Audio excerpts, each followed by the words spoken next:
میں الگ الگ قانون چینج ہو رہے ہیں. پرانے زمانے میں کیا تھا کہ کچھ مسائل الگ تھے، لیکن آج کے دور میں ہمارے علماء نے اس مسائل کو حل کر دیا. وَلَقَدْ يَسَّرْنَا الْقُرْآنَ لِلذِّكْرِ فَهَلْ مِن مُدَّكِرٍ. ہم نے قرآن کو آسان کیا، کیا کوئی قرآن کا ذکر کرنے والا ہے؟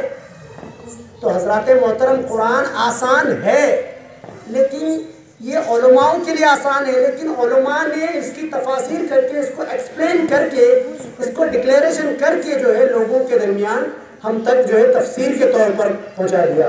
ابھی ایک تفسیر آ گئی، تفسیر ناموس رسالت. ہزاروں تفسیریں موجود ہیں، لیکن تفسیر ناموس رسالت کو یہ کرنے کی کیا ضرورت؟ Because of worlds people unbelievers یعنی غیر جو مقلدین ہیں، جو کفار مشرکین ہیں، they are raising their hands against Islam. وہ اسلام کے خلاف اپنی آوازوں کو اٹھا رہے ہیں، اپنے ہاتھوں کو اٹھا رہے ہیں. they are breaking our mosques. وہ ہماری مسجدوں کو توڑ رہے ہیں. they are attacking on our Muslims. they are attacking on our Quran. they are trying to burn قرآن کو جلانے کی کوشش کر رہے ہیں. to burn اسلام کو جلانے کی کوشش کر رہے ہیں. why these kind of things? why? because of us. ہماری وجہ سے. because we are never thought about this. ہم کبھی بھی اس کے بارے میں نہیں سوچتے ہیں. we never try to think what is going. ہم کبھی بھی یہ چیز نہیں سوچتے کہ ہمارے ساتھ کیا ہو رہا ہے. بس ہم ایک ہی چیز کر رہے ہیں، ہم ظلم کو سہ رہے ہیں. حضرات محترم، اللہ کے پیارے نبی صلی اللہ علیہ وسلم نے فرمایا کہ ظلم کو سہنا اچھا کام ہے، لیکن جب آپ کے دین پہ بات آ جائے تو اچھا کام نہیں ہے. حضرات محترم، آپ کے دین پہ، آپ کے اسلام پہ بات آ جائے تو اچھا نہیں ہے.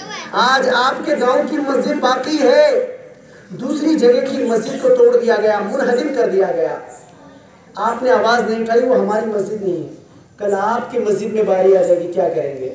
حضرات محترم، so we all have to raise our hands against those people whom are trying to burn our Islam, who are trying to destroy our Islam, جو ہمارے اسلام کو مٹانے کی کوشش کر رہے ہیں، ہمارے دین اسلام کو مٹانے کی کوشش کر رہے ہیں، قرآن کی آیتوں کو غلط بتاتے ہیں، قرآن کی آیتوں کو تبدیل کرنے کی کوشش کرتے ہیں. حضرات محترم، آپ تمامی حضرات سے گزارش ہے کہ یہ جو دینی امور ہیں، جو بنیادی چیزیں ہیں، ان پر ذرا غور کیجیے گا. we have to consider what is the meaning of Islam. ہمیں غور و فکر کرنی چاہیے کہ اسلام کا لفظ کا مطلب کیا ہے. the meaning of Islam is peace and calm.